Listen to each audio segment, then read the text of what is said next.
Keeping too much cash in the bank is the modern equivalent of hiding money under your mattress. It feels safe, it feels responsible. It is quietly destroying your financial future. Your grandparents might have had reasons to distrust banks. You have no reason to distrust investment accounts that offer inflation protection and growth. Yet millions of Americans sit on cash piles and savings accounts earning nearly nothing while losing purchasing power daily. There is an amount that makes sense to keep liquid. I am revealing that exact number today. Beyond that number, every dollar is making the Mattress Millionaire mistake. Money preserved in name only, while value evaporates invisibly. I understand why you keep money in savings. Safety feels important. Accessibility feels necessary. The number growing on screen feels like progress. But what if I told you that feeling of progress is an illusion? That your savings account balance increasing does not mean your wealth is increasing. That the safety you perceive is actually danger in disguise. This is not controversial opinion. This is mathematical reality. By the end of this video, you will know exactly how much cash to keep in the bank, exactly why exceeding that amount destroys wealth, and exactly where your excess cash should go instead. Subscribe and hit that like button right now because this information could save you tens of thousands of dollars over your lifetime, maybe hundreds of thousands. The banks hope you never learn this. Let us disappoint them. Let me reveal the exact number first. Then I will explain the mathematics and strategy behind it. The amount you should keep in a traditional bank account is your emergency fund plus 1 month of expenses for cash flow management. For most Americans, this means somewhere between $10,000 and $40,000 depending on monthly expenses and personal risk tolerance. That is it. Everything above that number is losing you money every single day it sits there. If you have $50,000 in savings and your emergency fund requirement is $20,000, then $30,000 is being destroyed slowly. If you have a $100,000 sitting in cash and only need $30,000 liquid, then $70,000 is evaporating while you watch. This sounds dramatic. The math proves it is actually conservative. Let me show you the invisible theft happening in your savings account. Right now, inflation in recent years has ranged between 3 and 9% annually. Even in calm years, inflation runs around 2 to 3%. This means the purchasing power of every dollar decreases by that percentage annually. $100 today buys less than $100 bought last year. $100 next year will buy even less. This degradation never stops. It never pauses. It compounds against you constantly. Now examine what your savings account pays. The average savings account pays. The average savings account interest rate in America is approximately 0.5%. Some high-yield accounts offer 4 to 5% currently, but most people do not use these and rates fluctuate. Let us be generous and assume you have a high-yield savings account paying 5%. Inflation runs at 4%. Your real return after inflation is 1%. 1% annually for the privilege of keeping money accessible. Now consider what that money could earn elsewhere. Broad market index funds have returned approximately 10% annually over long historical periods. After 4% inflation, that is 6% real growth, dramatically better than savings 1%. Difference between 1% and 6% might seem small. Compounded over decades and it becomes enormous. $100,000 sitting in a high-yield savings account for 20 years at 1% real return becomes approximately $122,000 in purchasing power. That same $100,000 invested in index funds at 6% real return becomes approximately $320,000 in purchasing power. The difference is $200,000 from the same starting amount over the same time period. The only variable was where the money sat. This is the Mattress Millionaire mistake in pure numbers. Feeling safe while losing $200,000 of potential wealth. Feeling responsible while making one of the most irresponsible financial decisions possible. Let me explain why we need some cash in the bank. Despite these mathematics, emergency funds exist to prevent financial catastrophe. Job loss happens, medical emergencies occur, cars break down, houses need repairs. These events are not theoretical. They will happen to you at some point. Without accessible cash, these emergencies force terrible decisions, selling investments at the worst possible time, taking high-interest debt, compromising long-term financial plans for short-term survival. The emergency fund prevents these forced errors. The standard recommendation is 3 to 6 months of essential expenses and accessible savings. If your monthly essentials total $5,000, your emergency fund should be $15,000 to $30,000. This money is not invested because accessibility matters more than growth for this specific purpose. If markets crash 50% the same day you lose your job, you cannot afford to sell investments at half value. To cover rent, the emergency fund provides stability regardless of market conditions. Additionally, keeping 1 month of expenses as a cash flow buffer prevents the stress of timing bills against paychecks. Money comes in, money goes out. A buffer ensures smooth operation without constant calculation. Add emergency fund plus 1 month buffer and you have your number. For someone spending $5,000 monthly with a 6-month emergency fund, the number is $35,000. For someone spending $8,000 monthly with a 3-month emergency fund, the number is $32,000. Beyond that number, every dollar is committing the Mattress Millionaire Mistake. Let me show you where excess cash should go instead. Option 1 is a brokerage account invested in broad market index funds. This is the simplest and most effective destination for most people. Open an account with Fidelity or Vanguard or Charles Schwab. Purchase total market index funds or S&P 500 index funds. Let the money grow. This money remains accessible, though not instantly. You can sell investments and have cash within a few business days. For expenses beyond true emergencies, this timeline is perfectly acceptable. The growth over time dramatically outpasses any savings account. The fees are minimal with modern index funds. The diversification provides reasonable safety without sacrificing returns. Option 2 is a Roth IRA if you have not maximized annual contributions. The contribution limit for 2025 is $7,000. Money in a Roth IRA grows tax-free. Withdrawals in retirement are tax-free. The benefits are enormous. Additionally, contributions can be withdrawn penalty-free at any time. Only the growth is locked until retirement. This provides a secondary emergency fund that also grows tax-advantaged. Your contributions work twice as hard, serving as both backup emergency funds and retirement acceleration. Option 3 is paying down any remaining debt, especially high-interest debt. If you have credit card debt at 20% interest, keeping excess cash in savings earning 5% is mathematical insanity. You are losing 15% on every dollar that could pay down the debt. Even lower interest debt often makes sense to eliminate before holding excess cash. A mortgage at 7% costs more than savings at 5% earns. Directing cash toward principal reduction builds equity faster than interest accumulates. Option 4 is I-bonds.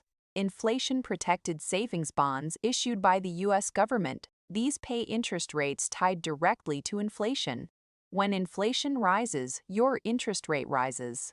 Your purchasing power is protected by design. The annual purchase limit is $10,000 per person.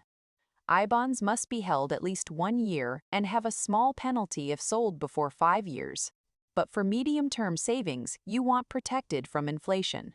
They offer guarantees no savings account can match. Option 5 is a high-yield savings account if you insist on holding more cash than mathematically optimal. This is the minimum acceptable option. If fear prevents you from investing, at least capture the highest available interest rate. Current high-yield accounts pay 4 to 5%.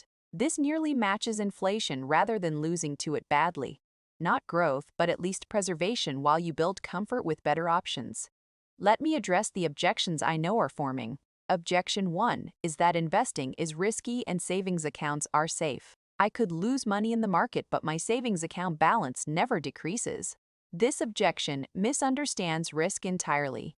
Your savings account balance is nominal. The number on screen. This number does not decrease, but the real value absolutely decreases every single year. If your account shows $50,000 and inflation is 4%, you have $48,000 of purchasing power after 1 year. The number stayed the same. The value dropped. You lost $2,000 in real terms while feeling safe.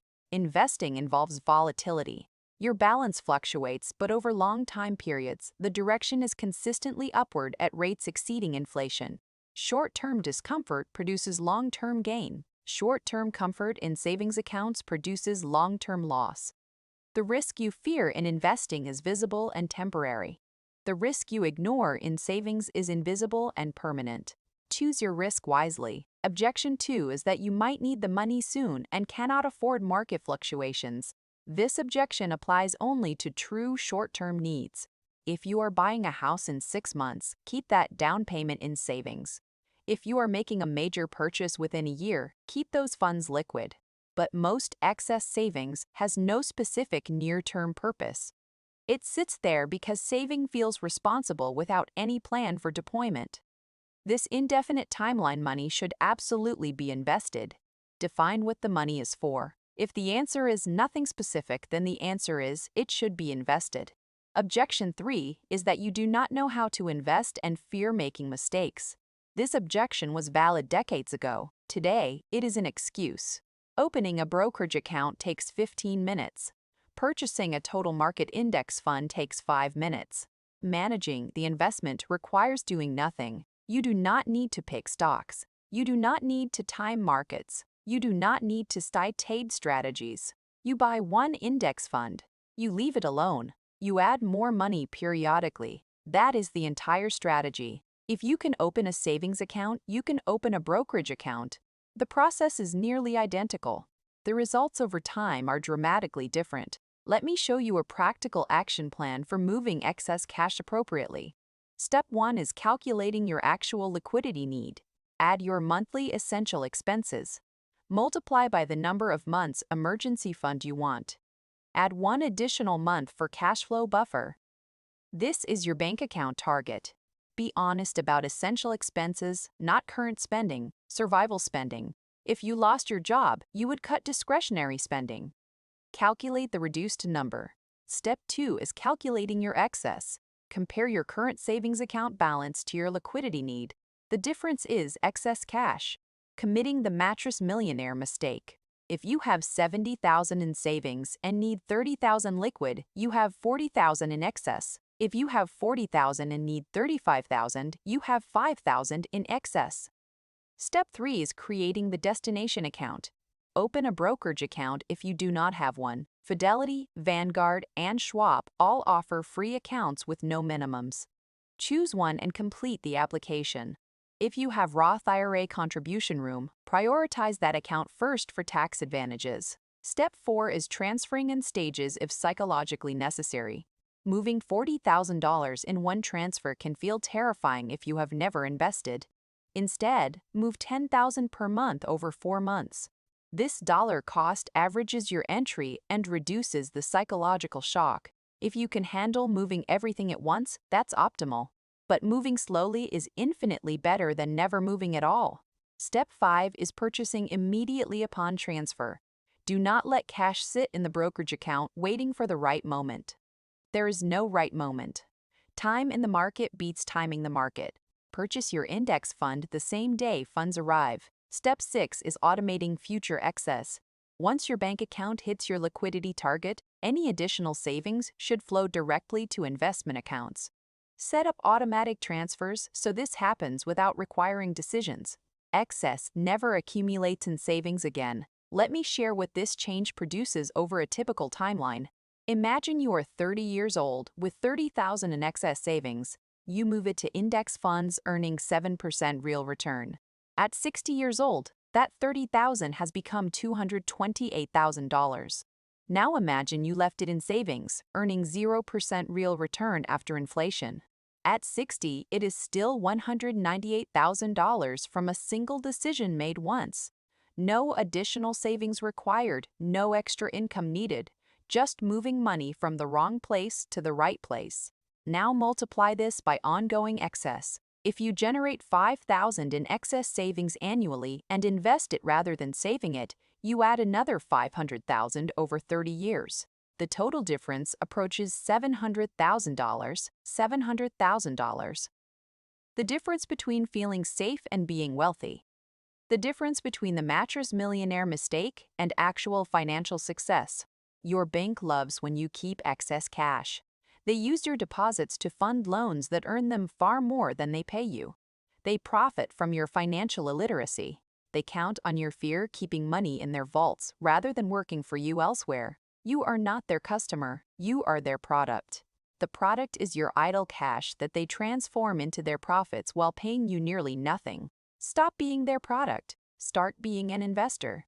The specific number varies by individual circumstance, but the principle is universal.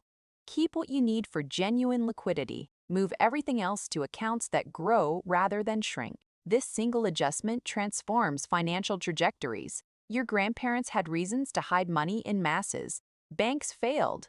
Deposits disappeared. Trust was reasonable to withhold. Your parents had reasons to favor savings accounts. Inflation was sometimes low. Interest rates were sometimes high. The math sometimes worked. You have no such excuses. Investment accounts are insured and accessible. Inflation consistently erodes savings. The math never works in favor of excess cash.